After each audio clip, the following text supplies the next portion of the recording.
Hello and welcome to the show. This is Game Chat and we are the Game Club Coalition. My name is Sean and this is my longtime friend Chase. Hey. And today we're going to be catching up on some news that happened over the past couple of days in the video game world. And then we've got some other non-news related content coming up scheduled, so be on the lookout for that. Getting right into it because we got a bit to cover here. It's a doozy. Yeah. So 2K recently came under fire earlier this week for having ads in a full-priced game. $70 nonetheless, really, for... unskippable ads. Unskippable ads, yes. Thank you. That's huge. And this happened a month after release. And especially with the upcoming load times and everything, that was like a big... I mean, for me, it was like, man, you can't put ads in a full-price game like this. No, especially if you're going to try to cut down on load times on PS5 and Series X and stuff like that. It's like, where are you going to throw ads in that isn't going to make me mad? Right? You know? So it does look like yesterday 2K did end up responding, and they said, as many of you are aware, in recent years, ads have been integrated into the 2K's TV segments.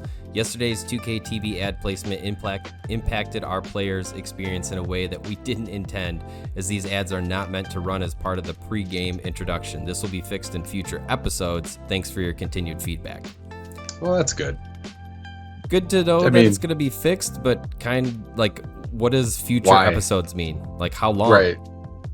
Do you have to buy the DLC to remove it? Is that what a new episode is? I don't know. How long? I don't play these games, so I'm like, what does that mean? Right, and it's kind of sad that it's gotten to this point where, you know, they're charging full price for a game, and they were kind of one of the first to come out with the whole $70 for next gen stuff. Right. Oh, that's true. That's where everybody was like, are they all going to be $70? Yes. And Sony was like, yes. You know. Right. And as much, you know, they have as, you know, the official license for the NBA, and they're running ads. There's microtransactions. This is a yearly game. Like, I just feel like on top of everything, like, ads are, I know they're in the sports games, and I guess it's like, EA, it's in the game, but EA ads, it's in the game. I just don't feel like that's a necessary part, and it's really just they're triple, quadruple dipping on their monetization. I just think that's kind of scummy practice. It's insane. But for a yearly release sports game that you get a roster update for full price, I think these games are kind of a joke anyways. If you enjoy them, that's cool, but I just don't. I feel like this is the game that you like. It should be you buy it once, and then every year there's a roster update that costs like $10 or $15 or something. How are sports games not games as a service? Why does every single game have a season pass, and then sports games that have seasons don't have a season? Like, what? Like, you know, what is this? What is the point? It's weird. I don't know. It's good that they're gonna fix it. Shouldn't have needed to be fixed. Shouldn't have been there in the first place. But hey, what do I know? Yeah. Armchair dev, right? Right.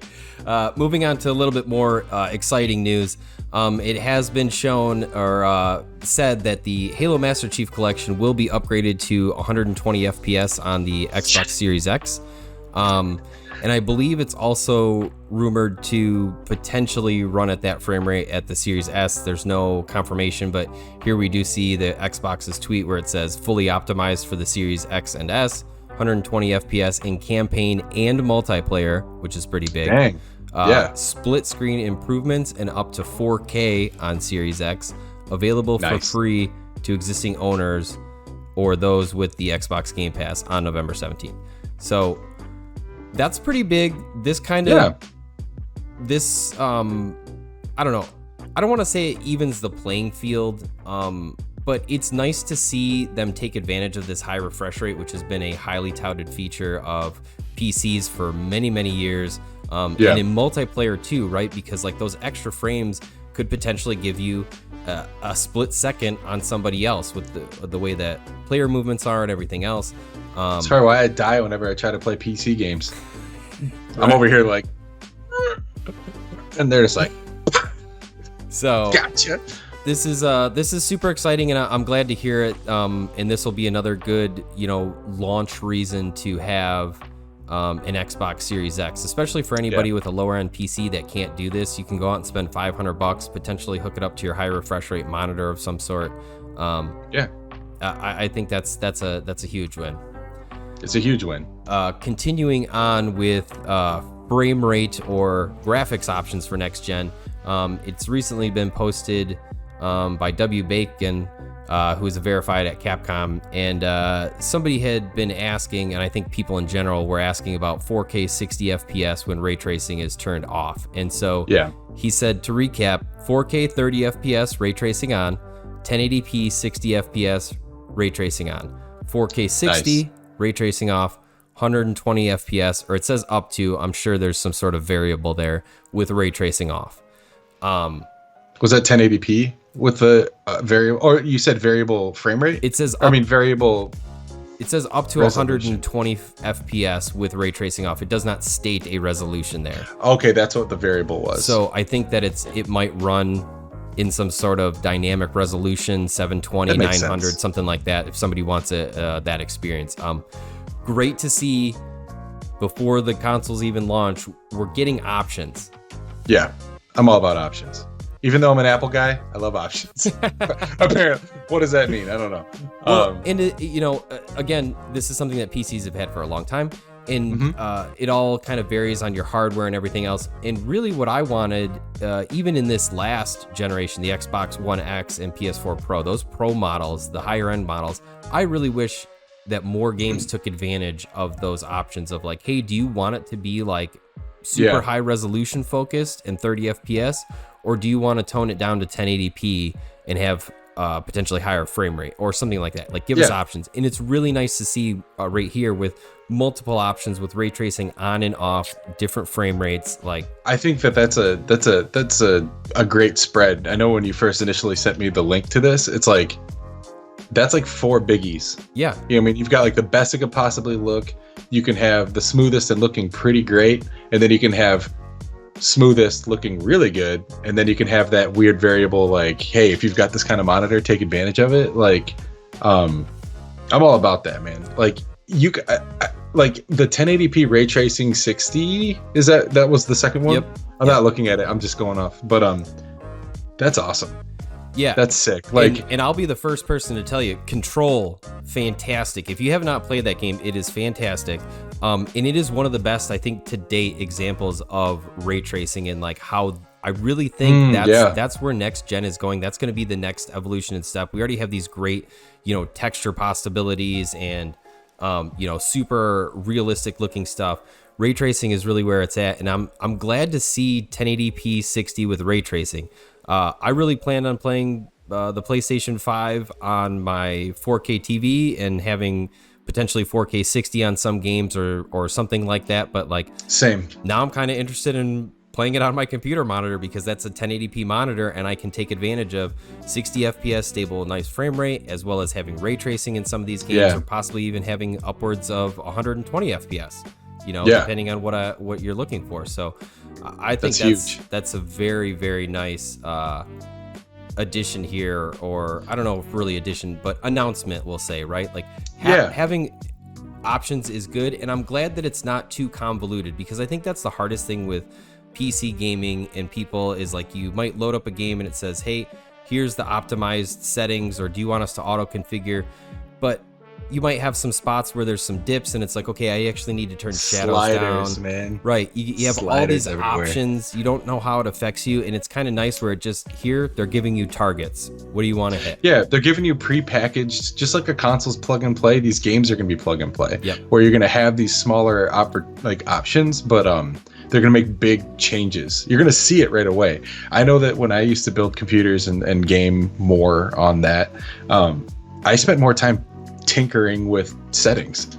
Yeah, I didn't enjoy it, but I didn't enjoy myself as much because I was like, okay, the shadows look really good, but if I drop my frame rate, maybe I could, if I drop the resolution, I get higher frame rate. Oh wait, no, hold on a second. And I'm like sitting there just fighting with these, you know what I mean? Like, and that's why consoles to me, I could just like, here it is. I know I'm going to get the best performance I can get out of this machine. Yeah, but now and then now I'm going to get that, like, you can do all these things, and we've tailored each one of these for your machine in the best possible way we could do it, and it's just going to get better as the console generation goes on. And who knows, man, with updates and stuff, like, are some of these games going to launch with these settings and then like maybe they'll patch in like a different setting, like 14. Hey, we optimized it now. 1080p 60 ray tracing is 1440p. Yeah, you know, and we know that the Xbox One S has a target resolution of 1440p. So I mean, there's got to be some target there. That they're looking at people with different size monitors and people that for sure kind of want to bridge the gap where it's like, hey, you don't want to get this like $1,000 TV. You'd rather spend $300 on a high refresh rate 1080p 1440 monitor, and they're giving us options to play that. And again, I think that's great. Moving on to the next article is Yashiro Otori, butchered name, sorry, apologize, talks about the preferred PlayStation 5 position. Now, I gotta say, this is a big one. It's interesting that this was even kind of news, but it is very clickbaity because basically at the end of the day, he says that it's frequently asked and essentially it's about the same. Yeah. So performance is pretty much the same. They say that, a lot of people think that in the vertical position, it will have like a chimney effect because all of the heat will be, sort of localized in that one section and kind of venting upwards. But they say that realistically, it's within variances when they were taking measurements on the different ways. But this guy did say that he likes it in the upright position because the PS logo can be seen correctly. I know. I was like, I clicked the article, clickbait, and I was like, what? All I was thinking was like, dude, I don't have space to stand this thing vertically. And I've got a 2.5-year-old. Like, he's just going to be like, gone. See ya. Right. PlayStation, Fall Guys, take that. But like, I was relieved to see that it was literally just like, we made it to go in both ways, so it'll work both ways. You're not going to get a better scenario. And I do think this is actually good to hear as much as clickbait this is, to hear pretty much officially that from their measurements, it's essentially the same, which means that no way is better. I know going back to the days of the PS2, people always had like a, is it better laying down or vertical? Because Sony, every console since the PS2 has been able to, stand in two different directions. And a lot of people back in the PS2 days, and I never thought of that. I myself actually experienced this. In the PS2 days, it was if you stand it vertically, it read the discs better. And I literally remember playing Final Fantasy X and the game reader, disc reader, whatever. Go online, search it up. Somebody's like, stand up your console. I laugh. I stand it up. It works perfectly. Did you twist the PlayStation logo so it was the right way? I did. Yeah. So silly, but I love it. But I know that this has always been speculation for all that time. We never had any official word, right? And so it's good to know that for at least thermally, it's good. It's the same either way. It's really going to matter more whether it's in some sort of TV cabinet or something, or is it open air or whatever else. So I'll have it horizontal. I'll have to get the screwdriver out. I guess for me, it kind of really depends. If it's over my TV station down here, it's going to be horizontal most likely. But if I play it over by my computer and stuff, it actually might be better to be vertical and kind of go with the rest of my white and black theme that I got going on. You're already set up, man. You were doing it before it's cool, bro. Oh yeah, I mean, you can't see the controller in the background. I'll actually grab it real quick. Yeah, do it. But no, this is I custom. Let me get it in the screen here. I custom modified this and mixed a white and black controller as well as the bits from a sadly smashed Elite controller to have my own kind of custom thing. Playing Dark Souls? Yeah, not an Xbox. Not an Xbox, but I mean, same thing. My headset, my mice, my keyboards, everything I've already got the black and white theme, so I'm sold. You're ready. You're. It was like, this thing looks like a router. How ugly is this PS5? And you're like, I might as well lean into it. Yeah, it's pretty cool. Got the color scheme going. Yeah, so. I always did. I always thought it looked great. Yeah. Getting on to the next bit, though. Speaking of PlayStation 5, so here it is. PlayStation 5 console is going to be available in store on launch day. So anybody that wasn't able to get a pre-order, it's sounding like multiple stores have been able to confirm. And down here in the article, if I can find it, somebody had done Ask Target. Oh boy. That just, I did the wrong thing. Anyways, will PlayStation 5 be available on launch day for non-pre-order customers? And Target had responded, yes, available 11/12/2020 in store. I've actually seen this a very similar response several days ago on Reddit. I couldn't find it before we went to record the show, but it was a very similar thing where they had done the Ask Target, and the response was basically that there will be a certain number of consoles allocated per store. However, you weren't going to be able to just walk in the store and pick them up. You would have to do a purchase in store from online and then do a pickup. And I think it's to kind of avoid some of the lineups and or, stampede effect, I'll say, that COVID. Yeah, with everything that's going on, I think they really just don't want people that are like lining up or trying to jam pack into the store. It's like, hey, you want a console? We're going to have a certain number. You buy it online. Everybody gets the same chance. Pretty fair. I've also heard reports from Best Buy and I want to say GameStop too, that there was an article or, somebody on Reddit or somebody asking questions or calling, and they were alluding to the fact that while there won't be a lot, that it sounds like most stores will have several consoles. And I'm kind of assuming the same for the Xbox, that they would want some people to be able to buy them day one if you weren't able to get a pre-order. Which is a lot of people. Like a lot of people couldn't get pre-orders, right? Like, it'd be nice to do digital consoles, but with these brick and mortar stores, you think they're going to be mostly physical? I mean, we'll see. I think a lot of them are probably going to be the physical versions, mainly because PlayStation is going to push that because they can make more money on it. It's $100 more for the console. There's no reason that they shouldn't manufacture the more expensive one because what does it cost them for that disc drive? $10, 25 bucks maybe. Panel, but they can make a little bit more money. I definitely think there's going to be more of those. We know that with pre-orders from some inside sources at GameStop, that roughly if they had like 10 consoles, 3 of them were digital, 7 of them were the disc versions or whatever. Yeah, nice. So that makes sense. Makes sense. Just in case anybody missed it, I did a wrong scene change there, and I'm gonna be unable to edit that in post, so that's kind of silly. But anyways, on to our last bit of news. CyberPunk 2077 on sale on Amazon.com for physical editions for the Xbox One and PlayStation 4. Sounds so old to say that now, doesn't it? It does, actually. But why would I buy a PS4? If you're interested in physical editions, it's on sale right now, $10 off. Unfortunately, you click on Xbox One digital code and it says $60. I'm not sure if your Best Buys or Targets are going to be able to price match this. I mean, I would assume they would, but with it being a pre-order, I'm not really sure how that works. But if anybody's looking to get a deal, here it is. Amazon's giving it to you. I'll also leave a link in the description for this. This happened a day or two ago, so I'm not sure how long this is going to be up. So if it does go down, I will put in the description that the link is now busted. So just wanted to let everybody know that. And again, I think that's kind of the roundup for our news here. Yeah, I think so. I mean, that's a lot for a middle of the week kind of situation. We usually save these bigger things for the weekend, but I mean, there's a lot to kind of go over. No, and that's not everything either, right? We got more. No, I mean, there's a lot of other little things that we didn't cover that I'm hoping to catch up in the next couple of days. But before we get out of here, I did want to give a shout out that the music you've been listening to, if you enjoyed that's by Game Chops. I believe that's the actual record label or something. I'm not exactly sure. Anyways, they allow you to reuse all of their music in YouTube videos, podcasts, and all that stuff. And I think it fits right in line with what we're about. It's kind of that lo-fi hip-hop mixed with video game. You'll get those nostalgia hits with some future beats. So go ahead and check those out.